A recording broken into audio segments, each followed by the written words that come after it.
Gerhana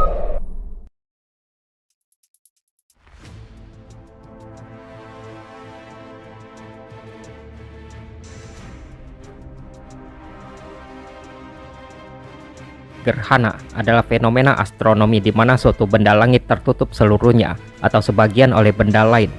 Dalam ilmu pengetahuan, ada dua jenis gerhana, yakni matahari dan bulan. Sederhananya, gerhana matahari terjadi saat bulan berada di antara matahari dan bumi, sedangkan gerhana bulan terjadi saat bumi berada di antara matahari dan bulan. Astrologi Weda adalah subjek yang menarik dan mendalam, yang bahkan pada zaman kuno menghitung tanggal gerhana. Hal ini bertujuan untuk mempelajari benda-benda langit kosmos dan memberikan wawasan tentang kehidupan manusia. Dalam istilah Weda, gerhana dipandang sebagai kisah balas dendam. Menurut mitologi India kuno, gerhana disebabkan oleh bayangan setan Rahu dan Ketu yang pernah menjadi bagian dari ular dewa. Sebagai balas dendam, Rahu dan Ketu memakan matahari dan bulan, mencuri sinar kosmik mereka yang bercahaya, mengakibatkan gerhana, di mana energi mistis dan murni mereka ditekan, sehingga menggelapkan kehidupan manusia di bumi. Menurut astrologi Weda, gerhana dianggap sangat membawa sial. Dipercaya bahwa pekerjaan yang membawa keberuntungan hanya boleh dimulai dalam keadaan terang, karena memulai hubungan atau pekerjaan baru selama periode ini dapat membawa pergolakan, bukan kebahagiaan. Gerhana mempunyai dampak besar terhadap energi dan karma planet dan manusia. Ketika matahari atau bulan dikalahkan oleh Rahu atau Ketu, cahaya dan kekuatan mereka berkurang, merusak kualitas positif mereka, dan menciptakan gangguan serta ketidakseimbangan dalam tatanan alam. Kisah ini diceritakan dalam teks Purana kuno sebelum penciptaan.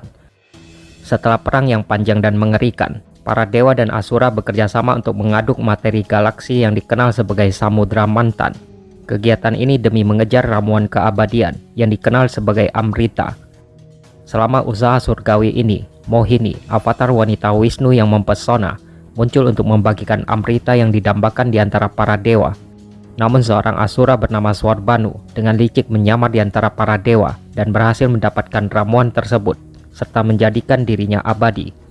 Setelah ditemukan, Wisnu yang berinkarnasi sebagai Mohini dengan cepat turun tangan, memenggal kepala Swarbanu dengan senjata sucinya Cakra Sudarsana. Dengan demikian, kepala Swarbanu menjadi Rahu, sedangkan tubuhnya menjadi Ketu. Meskipun berstatus abadi, Rahu dan Ketu menyimpan kepahitan terhadap Surya atau matahari dan Chandra atau bulan, karena merekalah yang mengungkap penipuan Swarbanu.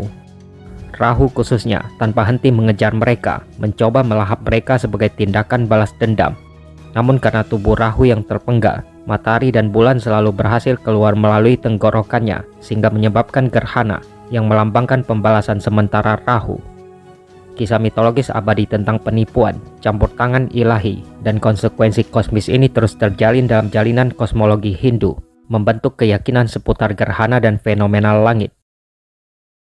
Rahu, entitas langit dalam kosmologi Hindu, menempati posisi menonjol di antara 9 benda langit utama yang dikenal sebagai Nawagraha. Ini melambangkan titik naik orbit bulan mengelilingi bumi yang disebut simpul bulan utara.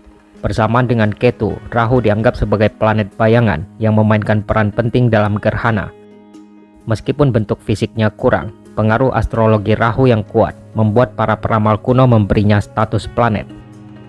Secara astronomis, Rahu dan Ketu menandai titik perpotongan jalur matahari dan bulan pada bola langit, yang masing-masing dikenal sebagai simpul bulan utara dan selatan. Gerhana terjadi ketika matahari atau bulan sejajar dengan titik-titik tersebut, dan pengaruh Rahu terutama terlihat selama gerhana matahari.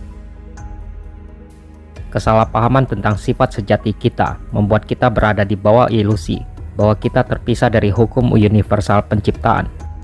Menurut kebijaksanaan Weda, setiap planet adalah ekspresi dari kesadaran ilahi kita sendiri. Simpul-simpul tersebut menyatukan bumi atau tubuh, matahari atau jiwa, dan bulan atau pikiran, menjadikannya salah satu yang paling berpengaruh dalam astrologi. Di kabinet planet, Rahu adalah tentara yang bergerak maju, namun ia memiliki nafsu makan yang besar tanpa kemampuan untuk mencerna. Dia bertanggung jawab atas obsesi dan keinginan yang mendorong kita hingga batas kemampuan kita. Dimanapun Rahu berada, selalu ada kekurangan pengalaman. Ketu adalah tentara pendudukan. Dia mengatur hal-hal yang telah kita pelajari dengan sangat baik. Dia menarik diri dan membawa kita keluar. Ia dapat menganugerahkan penghinaan atau kebijaksanaan, kemudian ketidakmelekatan, dan pada akhirnya moksa atau pembebasan. Dalam bagan kelahiran individu atau transit di angkasa, sumbu Rahu atau Ketu memberitahu kita apa yang mutlak yang harus kita lakukan agar kita terbebas dari keinginan duniawi. Namun dimanapun mereka berada, Rahu dan Ketu membuat kebingungan. Wilayah kekuasaan Rahu adalah kekacauan ketidaktahuan. Wilayah Ketu adalah kekacauan yang pasti. Studi dan pemahaman astrologi Weda itu sendiri merupakan praktik spiritual yang secara alami menimbulkan rasa hormat terhadap bimbingan dan kebijaksanaan yang melekat di dalamnya.